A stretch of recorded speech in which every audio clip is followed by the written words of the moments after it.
I took it off the announcement for Google, but for a while there, AP US History, I used to get people all over the world watching. It was always kind of weird. Somebody from Dubai watching my class. I thought that was interesting. Did you know who they were? Huh? I'm broadcasting this on YouTube. Live right now. We're live, coast to coast, and all around the world. Every place but Wyoming. Oh, the Empire of Wyoming is so powerful, though. I'm censored in Wyoming. They can't let you. Okay, first thing is first. I am going to have a review session, and I'm going to go over everything I can possibly do in about an hour and a half on the review, on the review packet on Sunday at 4 o'clock. And come in that door. I also got a couple other things I'll give you. I'll give you really good hints on the essay. Monday and Tuesday we'll wrap things up. Wednesday and Thursday we will do practice tests in class. And the thing about it is you also have review books with practice tests. And don't think 90, 80, 70, 60%. That's not the way they grade. And so all we care about is, well, obviously do the best you can. But if you can get over 60% correct on the multiple choice, you've done very well. So don't think in terms of 90, 80, 70, 60. It doesn't work that way. If you get over 60%, you've done well on the multiple choice. I mean, they write them in such a way that they expect people to miss, 10 or 20 for sure. So if you get, 65 correct, great job. 80. You get 65 correct, you've done a great job. And so that's the way to look at it. You get 60%, you've done great. And so, does that make you feel a little better when you look at it? Why? It's just more terrifying. Really? Is that more terrifying? Hey, it's like, what if now it's harder? Like Oh yeah, but you're going to be ready. And also the questions you're going to get, or you're going to find out for the most part, are going to be easier than the ones we get in class. Wait, no way. Hmm? Really? Oh yeah. Oh, yours are harder? Yeah, mine are hard. Oh yeah. Not all of them, but the ones that are more complex, I give you some basic ones, but they're going to be harder. No, don't worry. They expect you to miss some, so don't worry if you don't know them. Yeah. Don't worry. It's not a big deal. If you get 60% correct, you've done great. So don't worry about not knowing a couple. That's what you got to look at it. If I don't know 2 or 3, whatever. Just guess on everything. Don't leave anything blank. They used to take points off. If you guess, they take a quarter point off if you were wrong. It was still worth it to guess, but that made it a little more complex. Now they just. All right, so we are right at the. Let's see, where were we at? Battle of Britain. Did we get to mass Battle of Britain? Didn't we? Huh?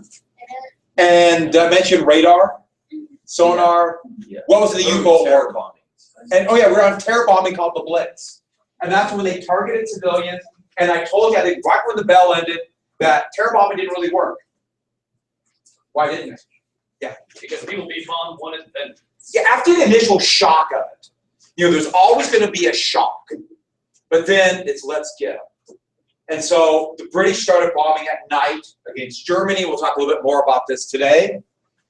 But they bombed at night because they wouldn't get planes shot down. But then again, if they bomb at night, they can't see anything. So the only thing they can target are civilians. They call it area bombing. That's what the Germans did to them. The British just had heavier bombers. And so, a few things very quick then. Britain stood alone.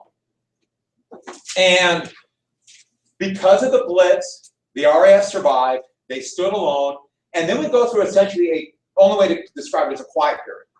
There would be some fighting in North Africa. Italy foolishly invaded Greece, and it didn't work for them. And relatively quiet, because Germany is preparing to attack the Soviet Union.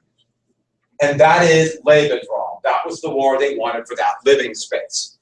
And that would be a foolish move looking back at it. But one thing we do have to get really quick, it's called the Winter War.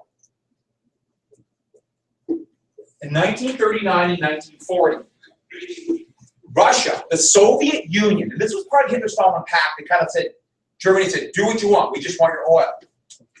the Soviets attacked Finland. You know, Finland's a population of only about 7 million people. And the assumption was Russia would destroy it. But a combination of winter and the Finns were very good at fighting in the winter. North of the Arctic Circle, they did really well. What Was year that was that? Did you say, what year did you say? 39 and 40. They used ski troops. And you think about in winter how good ski troops would be, because you couldn't hear them. Just great for raiding. Really worked well. The Finns did shockingly well against the Soviets. And finally they were overwhelmed. But the Finns did very well. Actually, the Finns would ally themselves with the Germans, not because they like Germans, but an enemy of an enemy becomes a friend sort of thing. But this would convince Hitler, combined with the Persians, that the Soviets would be easy to defeat. Easy to defeat. Britain actually considered aiding the Finns by attacking the Soviet Union. I can't even imagine how different the world would have been if Britain would have attacked the Soviet Union. Churchill's idea. Remember I told you Churchill was great? Churchill could also be a loon. And that was stupid. If Britain would have attacked the Soviet Union, I don't even know. I'm not kidding. That's one of those amazing things because it's the Soviet Union that decisively defeated Germany. Wow. We'd be speaking Bulgarian. No doubt about it. Okay. All right, so very quickly then. One thing about this though, with Britain standing alone, in 1941, the United States, who stayed neutral, began to actively help the British, but anybody fighting aggression, meaning the Germans, with Lend-Lease. And the reason they did this is to avoid all the debt issues that happened in World War I. That a lot of people blame for the hyperinflation and economic problems of the 1920s. It actually only had a minor effect on it, but basically what it is that the United States is going to give billions of dollars of aid, literally billions of dollars, at first to Britain, but then the Soviet Union, to fight Germany. And it was a darn good investment. The United States probably didn't pay enough. And so they would give all this equipment and fuel and money to Britain and Russia. Once Germany attacked the Soviet Union, the United States would send food was the big. The US had bad tanks, the Soviets didn't want. But Spam. They love Spam. That's what I should have got for today. Spam donuts. Wouldn't that have been good? Yeah. Chills. Delicious, I could tell. You're sincere. And so, very quickly, June 1941.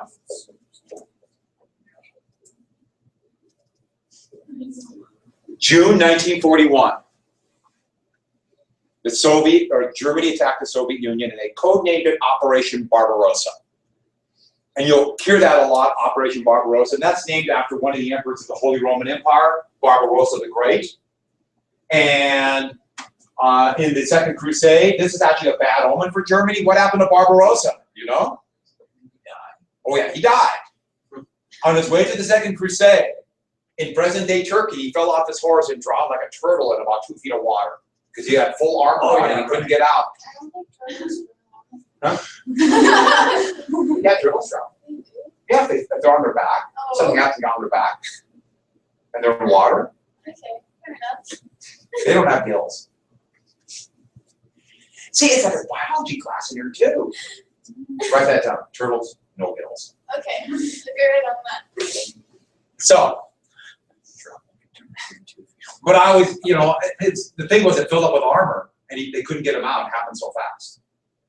Because they're on the big, massive horses because they're horses for knights. Okay, enough military history. But Barbarossa, that's June 21st. And there's a real disagreement if it came earlier or not, or the plan was earlier but they had to wait, because to save Italy, and for other political reasons, in the spring of 41, Germany and Italy attacked Yugoslavia and Greece. Now, I'm not going to talk about that. They did attack them and take them. Very quickly, Yugoslavia fell in 8 days. But they attacked on June, and it was June 22nd because it's the longest day of the year. If you think about the northern latitudes, you know, that's going to be about 20 hours of light. Remember, they're a lot further north. They are. I know it seems weird, but Helena would be right about here.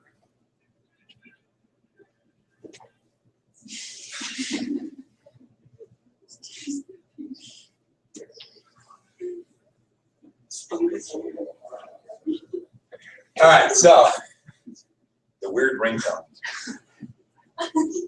And Stalin refused to believe that the Germans would attack. He did not listen to any of the spies who told him. In fact, Churchill even told him, even though Churchill hated Stalin, was very anti-communist, he still was hoping Germany would attack the Soviet Union. He's no dummy. You know, he had to get allies. But Stalin refused to believe because he thought nobody would be so crazy, Hitler, to attack the Soviet Union with Britain still there and fight another two-front war, which defeated them in World War I. But Hitler was delusional. This was always his plan. And so it took him totally by surprise. Totally by surprise. 2/3 of the Soviet planes were destroyed on the ground in the first 3 days of the battle. He wouldn't even let them dig in, like dig trenches or fortifications, anything, because he didn't want to provoke the Germans. And so the Germans attack. And I'm not going to spend a great deal of time on this, but for the first few weeks, it went remarkably well for the Germans. Everybody assumed, outside the Soviet Union, that Germany is going to win. The German plan was 6 weeks. 6 weeks to take the largest country in the world. And what they thought they would do is this. It was basically a three-pronged attack: Ukraine, Moscow, and Leningrad. And they figured once they captured those three things, Stalin would fall. He figured that because of the purges, there'd be so many people angry at Stalin. That was basically the idea. Stalin would fall, and there'd be a rump Soviet state somewhere here. And they'd put a line along the Volga River, and this would become living space for the Germans. Then all they need is a few million troops, few million, to always patrol this to make sure that this rump state can't come back. That was the plan. So in June of 1941, it didn't seem as crazy as it was. It did not seem, yeah. What's with the Germans in the 6 weeks? I mean, 6 weeks to mobilize, 6 weeks gone to Russia. There's some sort of thing here. I don't know, yeah. It is an ironic thing. But to give you an idea of the scale of the battles, at Minsk, German troops surrounded 500,000 Russian soldiers. Sorry, I'm pretty sure that was me on that. At Minsk, 500,000. At Smolensk, Kiev, to say it the Ukrainian way, they surrounded 750,000 Soviet troops. Up here near Riga, 400,000. There was huge encirclements. The assumption was that the Soviets could not withstand that number. But here's the issue. As the Germans moved this way, they simply didn't have enough transport. They didn't have enough transport, and they ran out of supplies. They didn't have enough men. They didn't have enough tanks. They didn't have enough horses. They didn't have enough. And Soviet roads were dirt. Now that's fine in the dry summer, but at the end of summer and the falls, they have super heavy rains. They call it the Rasperta in Russia, where it literally dumps rain. And these muddy clay dirt roads turn into a quagmire. And the Soviets basically had breathing space as Germans went to a crawl. They simply didn't have enough. And there's something else. As you advance in the Soviet Union, it's like a funnel. It gets wider. So you need more troops. Germany just didn't have enough. This rolled the dice for an all or nothing victory, and they couldn't win. And so, when they got about here, they were literally out of supplies. And the Soviets were starting to get better and figure things out. And one more thing, rail gauges. And this is one of the things that nobody talks about, but it was so big. The rail gauge. That is the distance between the rails. It's still this way. In the Soviet Union, this goes back to Imperial Russia, worried about invasion. What This goes back to the Napoleonic tactic. Use their land, use space for time, pull back. That's what they did against Napoleon. They got to resupply troops. They purposely made their rail gauges about 4 inches wider than every place else in Europe. The Soviets did. You see the advantage of that? Now they couldn't use German trains to supply. Now the assumption was, because the Germans knew this, and this was a pipe dream, they thought, oh yeah, we just capture a bunch of Soviet trains. No. What did the Soviets do after the initial shock when they pulled back? Destroyed their tree. Everything, including the trains. The Soviets did scorched earth. Scorched earth. Destroyed everything of value, especially the trains. So they had no trains. So everything had to go on trucks. And these trucks were not designed for the horrible Soviet roads. A lot of the trucks were French commercial trucks that they just captured from them, from the French, and they couldn't go on these rough roads, and they literally just fell apart. Or their engines would fill with dirt. It was taking at Smolensk, and this was about in August, so they're already behind schedule, to get from here to here. It was taking 3 gallons of gas, 3 gallons of petrol, to drive 1 gallon to the front to be used. You can't win a war that way. They didn't have any winter equipment because they needed every space on these trucks for oil and ammunition. Food was in shortage. Then the muds hit, the rains hit, they couldn't move. And they were stopped. And then the last offensive, which we call the Battle of Moscow. The Battle of Moscow. What's up? November and through January of November 41, January 42. The Battle of Moscow. It froze. And at first, the freeze was good for the Germans because now the muddy roads froze and they could shoot forward. One more time. But frankly, they just didn't have enough. Reconnaissance units for the Germans got to within sight of Moscow. They could see the Kremlin, they said. I don't know if they're making that up or not. Everybody wanted to be the first one to see the Kremlin. But they got right to the gates. And then they were stopped. Froze. Because, okay, 30 degrees they could go. 30 to 40 below, and German engines froze. And they had no winter gear. Nothing. Froze. And the Soviets counterattacked. The Soviets counterattacked in front of Moscow. And this was an overwhelming attack. The Soviets had winter gear. And they just pulled almost 800,000 troops from Manchuria to go fight the Germans.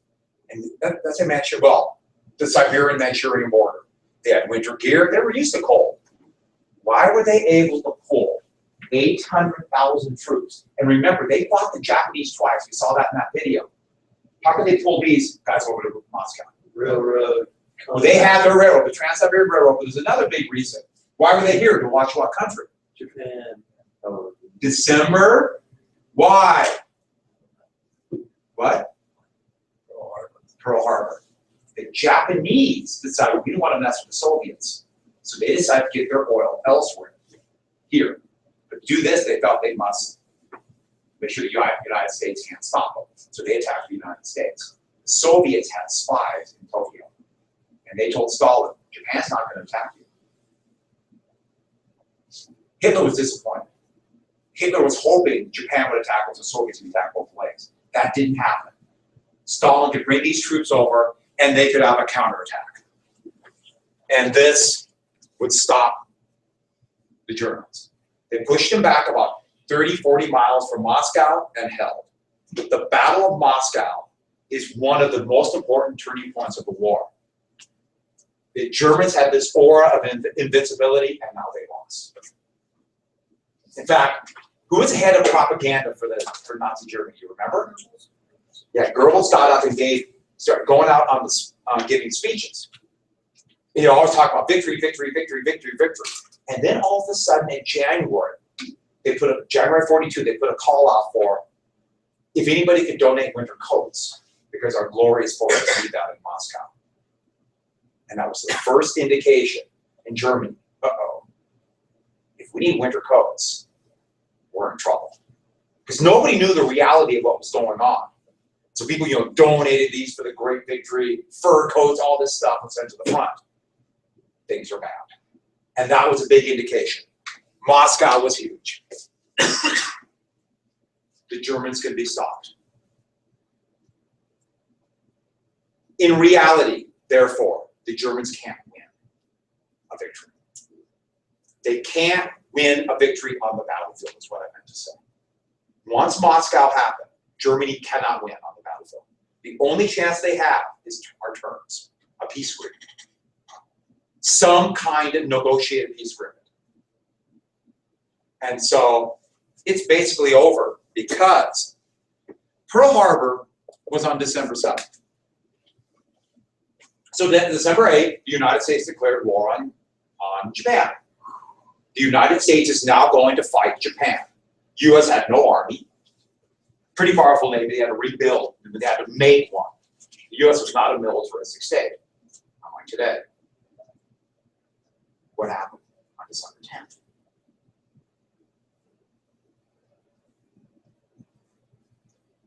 Foolishly. It's so insane, it's hard to even put into terms. Hitler declared war on Germany on December 10th. On Germany. You mean the United States? And that was so insane because he's already the leader of Germany, so he surrendered to himself. Germany declared war on the United States. Once I said it, I realized, and I turned around going, oh. And then I heard you guys laugh. Yeah, I guess I did say that. Germany declared war on the United States. The insanity of this is hard to put into terms. So, Germany has attacked the largest country in the world, Russia, the Soviet Union, with they have the biggest army in the world, the Soviets, and Germany attacked them. And now they have declared war on the richest and most industrial country in the world. It's insane. If Germany would not have done this, it would have been difficult for the United States to get into the European war because everybody would have wanted revenge against the Japanese. But now the United States is in it. And who was the American president? Okay, Iran knows, right? Anybody else know? Franklin Roosevelt, yes. Four-term president, FDR. Franklin Roosevelt. And Franklin Roosevelt had already told Churchill, if we get involved in a two-front war, he told Churchill this in October of 1941, before it ever happened. If we get involved in a two-front war, the U.S., the Pacific and Atlantic, Germany's a bigger threat to civilization, and therefore we will commit most of our forces to Germany, which the United States would commit. Originally, it's going to be 85% of traffic, about 75% of American resources went to fight. This would be decisive. Germany is doomed. In fact, there's stories about people in concentration camps in Germany, and because that's where they were. And Poland too, they started making concentration camps, and they heard America was in the war with the Russians, and it was just like, this is my hand. And the U.S. didn't have a big army; they had to build one, but this is decisive. And my nephew is a Berliner. Is 6 years old, 6 or 7, I don't know. It's all I know is he's about this tall. Yeah, and I'm fragmented with him, the Teutonic terrorist. But he's a good kid. But something came on. He was here in Helena for Christmas. He walked over. He hitchhiked, and from Berlin. It's that ocean part. The middle part's hard. Something came on and it mentioned World War II on television when I was with him, and he said, "America would never fight Germany. We are friends." Oh yes, twice. And then we occupied Germany. I tell you, we kicked German butt. Sorry. Actually, no. Wasn't quite like that. It was more the Soviets won the war, but I had to. Oh, don't worry, we're friends now. Now. I just thought that's funny. You're just so shocked. I think he's gonna do everything was a video game. All right, so Next, the next year, Germany tried a more limited offensive in the south in 42. And that was for oil. A more limited offensive. And they still, even though they were stopped in front of Moscow, they still held the initiative. And Germany just now attacked here. And the plan was to get to all this oil between the Caspian and Black Seas. Because this might surprise you, but Russia quit trading Germany oil once Germany invaded them. What? Yeah, isn't that weird? Yeah. Yeah, you might want to write that down, because that really shocked them. Okay, give me a second. I gotta write Actually, immediately, the Germans were out of oil. Their only oil supply was in Romania, a little bit in Hungary. They began to, they called it synthetic oil, but make it from coal. But just immediately, there were shortages. It was a foolish move. But they attacked here. The problem was they didn't have enough troops to do both, attack into the oil and also protect their flank. They tried to do both, it failed.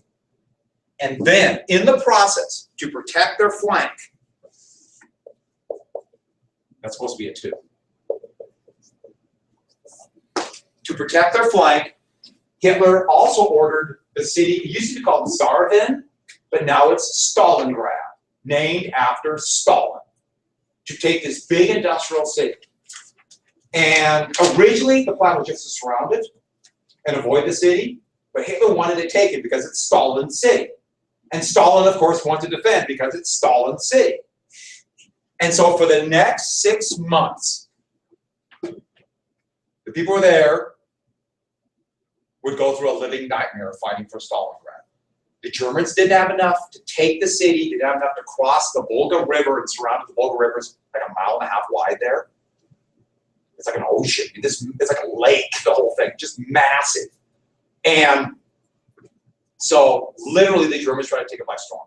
House by house, room by room, stairwell by stairwell. The bloodiest fighting was on the stairs.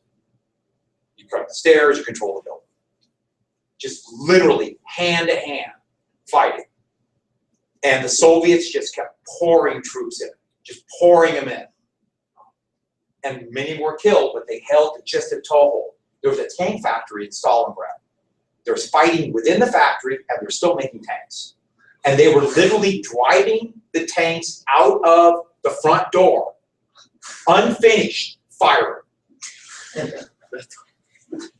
That's how bloody the fighting was. I mean, there was hand-to-hand combat in the sewers. Now, the German army was not, no one was really prepared for this kind of fighting, and they couldn't quite take the city in that winter. Yeah. You know, I really feel like making a joke about the Russians not having enough guns, so they have to fight them hand to hand and enough bullets. They had the guns there. They got Well, I know. even though, what was the best weapon? Bayonet. Shovels. Sword. Oh. Yeah, that's what I'm talking about. They had a trench shovel not that big, Yes. and they were perfect. It sharpened the edge. Yes. That is so smart. It's awful, And you but it's really a good weapon. and you can work with it too. If we have, maybe I'll show you the video of this guy talking about that after the test. Yes. Yes. And he's talking about his shovel, and he's probably in his 80s, and you're going, I'm still scared of him. He'd still whip all of us in this class. Well, all of you. I'm from this generation. So I can handle it. But the point is this: they got bogged down in Stalingrad, and then the Soviets counterattacked in 42 and surrounded Stalingrad. And when they surrounded Stalingrad, Hitler would not let him break out. Hitler never let him surrender. That would cause the death of thousands, and a lot of them be surrendered. And they were surrounded, and eventually they would be forced to surrender. Eventually. They would lose over 300,000 men, 180,000 would surrender. Stalingrad is like the two twin turning points of the war. Moscow, the Germans could be stopped. Stalingrad, they could be beaten decisively. And what happened when the Germans attacked? Not only, of course, Stalingrad was ruined, and they still find bones of people who died in the battle to this day. That's comforting. There's one hill that they call the Hill of Iron, and it's just filled with so much shrapnel and unexploded shells and exploded shells and metal. I mean, if you dig your hand in, you're a good chance you'll hit something. What if you just threw your data at the hill? It's hollow ground. But when the Germans advanced, what was the groups of SS that followed them to get rid of undesirables? Einsatzgruppen.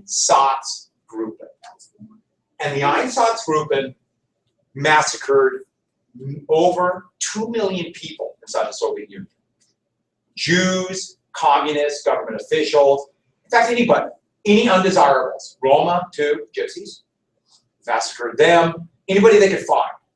And it was very inefficient.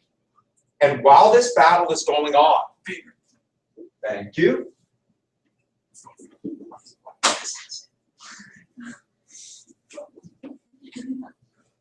The areas that the Germans took, they were ruthlessly stripping all the resources they can from it, taking everything. In occupied Russia, the average calorie intake for a person, the Germans let them have less than 800 calories a day. Okay, so all of you had a donut. Yeah, one of these donuts is probably 800 calories. So think about that for a second. The Germans left ruin. They stripped it. And if there's any partisan attack, a partisan is a guerrilla.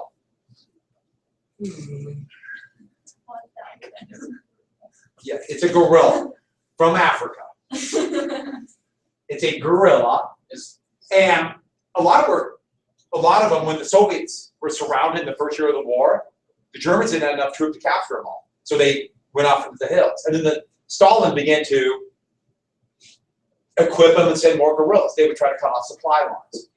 For every guerrilla attack, the Germans would destroy a city, raze it to the ground. For every one German killed by a partisan, by 1943, it was 100 Russian civilians would be picked at random and killed. Every town, they would take hostages, the Germans. And so any partisan attack, kill them all. In the part of the Soviet Union that the Germans captured. It was unbelievable what the Germans were doing. And the thing is this, the Soviets knew, and they were mad. They wanted revenge. There's a story of when these basically starved, freezing German troops surrendered from Stalingrad, are being let out. And one German officer grabbed another German officer, threw him out of the line. There's no love lost. This is a war of annihilation. And grabbed him and said, wait till we get to Berlin. And the Germans knew. They know what they did. And they know what the Soviets are going to do when they get there. And so, they pushed them back to this line right back here. In 43, the Germans tried one more attack. And it's at a place called Kursk. The biggest battle in world history, the Battle of Kursk. It was just going to be a limited attack. Kursk is right here. But then Hitler turned into a massive attack. And it was going to be this big pincer operation, surround Soviet troops. But Stalin knew it was coming, and he was waiting. So when the attack happened, after some initial minor success, the Germans kept running into line after line after line of Soviet defenses, and they were stopped, and then decisively defeated. Kursk goes along with Moscow, they could be stopped. Stalingrad, they could be defeated. Kursk, this broke the back of the German army. Kursk destroyed the cream of the German army. They're doomed. Yeah, it's an epic battle. Kursk. These are the three biggest battles. 75% of German casualties are going to be on the Russian front. So the Soviets beat them. You had the numbers. Stalin did aggressively industrialize as two ruthless states. No prisoners. 80% of of the POWs taken on either side would die. The Germans would work them to death, and so would the Soviets. So this is battle of no survivors. The guys taking the Stalingrad, the Soviets would not release those German POWs until 1954. How many of them were left by then? A few thousand, Out of seven. about 180,000. They released other ones, but those guys from Stalingrad, they kept them way up here, working on a canal, of course. Yeah, this is a war of annihilation. This is a horrific fight. Now, the reason I'm mentioning this is, okay, that's 1943. When did large numbers of U.S. troops get into the war? 44. It doesn't have any, not to take away anything from the bravery of American, Canadian, British troops in 44. But the German army was just a shadow of itself. The Soviets destroyed them. And trust me, Stalin made sure everyone did. Be afraid of Stalin. Much of the Cold War era is going to be a fear of that Red Army because nobody thought they could beat Germany, and they did. Yes. So a little bit different, the Eastern Front's a little bit different than the war fought between Rommel and Montgomery, when you say. Yeah, in fact, I'm not even going to talk about that. That is like a sideshow. A sideshow. There would be fighting in North Africa that would rage back and forth between British and a few German and Italian troops.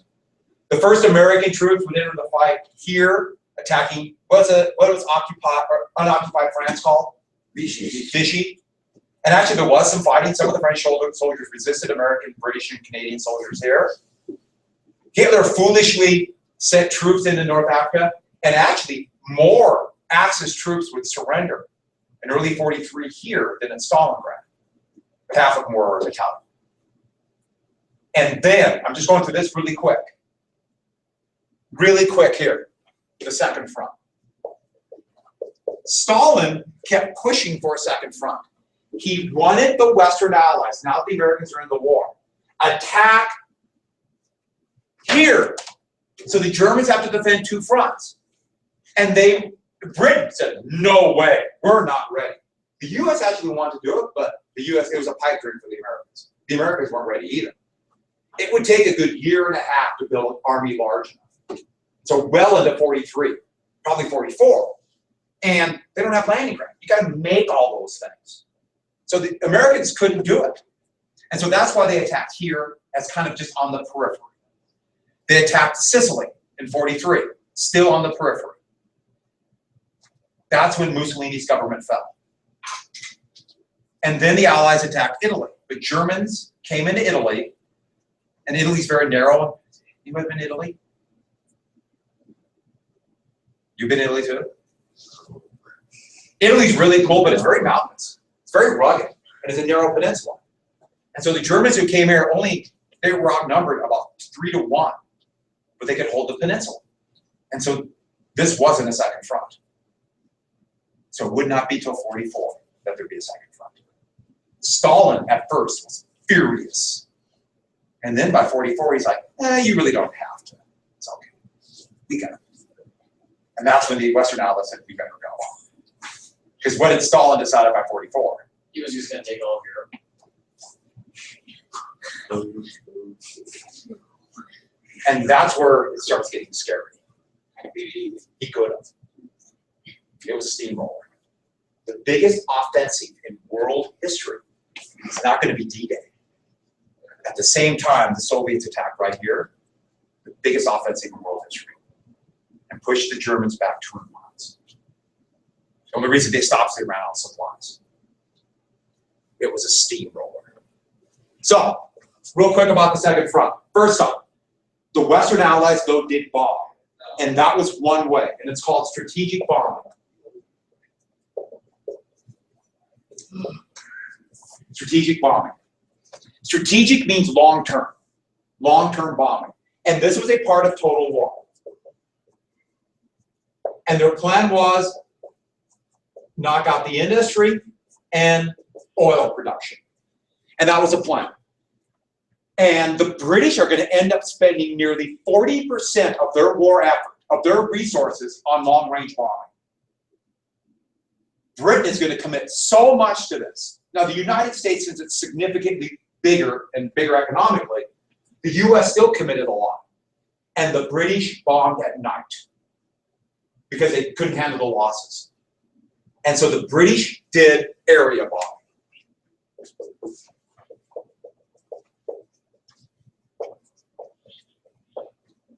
Basically, the first bombers would come in and drop flares. And the idea was they drop flares over a certain part of the city. Then hopefully the following bombers at night, they're all just it's just a big tangle of them because they're all at night. And it's 1943, 44. They would try to bomb in the middle of those flares. So think about an area about the size of Helena. They would try to put their bombs in that area. And that was the plan. Yeah. British and Americans. And this would be devastating to parts of Germany, but it didn't really stop their production. The only strategic bombing that worked was oil. Germany actually never fully mobilized till 42, and so their production actually went up. Hitler was a balloon. They never fully mobilized at all, really. Their production kept going up to 44, but they cut off the oil. Hitler didn't want this war to have a great impact on the German people. And so women were supposed to be home having babies. So he didn't want them to enter the workplace like everybody else did. And so they subsidized women staying at home. In fact, they still had housekeepers in Germany to the end of the war. What a waste of resources. So where did they get the workers? Slaves. Slave labor. So I'm jumping out of this just a little bit, but I got sidetracked, but let's make sure we get this. The Germans would import millions of slave laborers from the areas they conquered. Yeah. Yeah, they were drafted, all the men were drafted. And at first it was 18 to 40, then 18 to 50, then 17 to 50. And then by the end, yeah, all you men would be gone. I'd be gone. Or shocked. And most of you women would be fighting too. So we're like. Yeah, Britain started shopping. Yeah, Russia always had to draft. The United States actually, in preparation for the war, kind of began to draft before, which is unusual for America, because the new war was coming. But let me finish this real quick. Slave labor. And so they had all these people they forced to work. Now, slaves, this might shock you. And I always got to say this because sometimes people get just amazed by this. And Mary, if on your DBQ, I'll give it to you right once.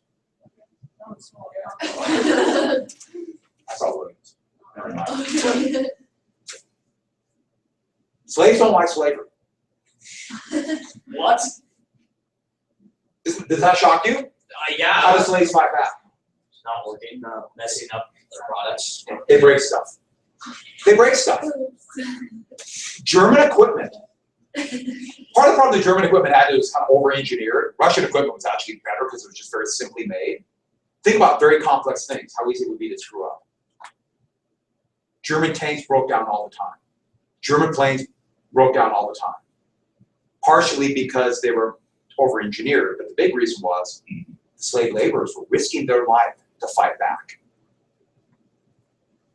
So they would mess up the rifling of a barrel, so the tank didn't fire right.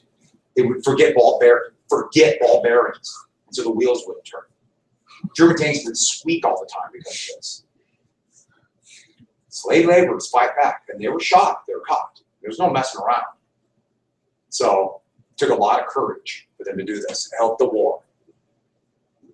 Since I happen to like Western civilization, I kind of want the war to happen that way. And in the long run, it's much better for everyone involved. But back to this then. So the Germans bombed civilians. And in 1943, they tried their first really big firebombing attack on Hamburg. And the idea was, what if we can trigger a massive fire? The fire would kill thousands. Well, in one night, 45,000 civilians died in Hamburg. It created the world's first man-made firestorm. And then they started doing more cities. Remember what I told you? They wanted revenge. So they would do other cities on a lesser scale. But in 1945, they would attack Dresden. Now, after the war, it would be that they killed 100,000. It's probably closer to 45 to 50,000 civilians were killed in Dresden. Beautiful, Baroque city. In fact, it hadn't really been bombed because there was no industry there. That's part of the reason why they chose it, because they've literally been bombing everything else. On a lesser degree, they did this to Berlin. And this would be total war to its most awful extent. Kill civilians, make them suffer. And so Berlin after the war is gone. It's just a ruin. You go to Berlin today, and it's still shell holes everywhere. And it's like that all over cities in Germany. Last thing real quick for the bell rings. What did the Americans do? Atomic bomb. No. Tokyo? I mean, because I find it strange that everyone talks about the nuclear bombings of But that's the Pacific. I was curious if that's what we're talking about. No. Okay, then. George? They did bombing in the daylight. Oh, yeah. The Germans did bombing at night. No, the atomic bomb was not completed until July after Germany surrendered, and Japan was already defeated when the United States dropped the atomic bomb. Honestly, who knows what year it is right now? But 42 to 45, the United States tried to bomb a day. And their idea was we could hit precision targets in the day. Didn't work. It was too hard. And this is something that blows me away. Combined, British and Americans, over 100,000 aircrew lost their life in strategic bombing. 100,000. About 60,000 Americans and about 55,000 British. How many total people did America lose in World War II? 400,000. 60,000 of them were bomber crews over Germany. All right, when's the review? Sunday at 4 o'clock. I'll have some things for you. Thank you for coming in. Anybody want one more donut before you go? I'm gonna give these to my third period. There'll be a few third period then. I'm trying to decide if I should have this old fashioned. Mary. Oh, thank you for coming in. And if you're checked out, I don't see you. I don't know anything. You're already there. Oh, I don't even know what you're doing here. Yeah. I don't know anything. I'll see you Sunday. Yeah, I'll record it. Sunday at 4. Is anybody still staying? Is that one? I wonder, I can go check. Probably not. They used to advertise it. You okay? There you are, Zach. There's Carter. Don't make obscene gestures.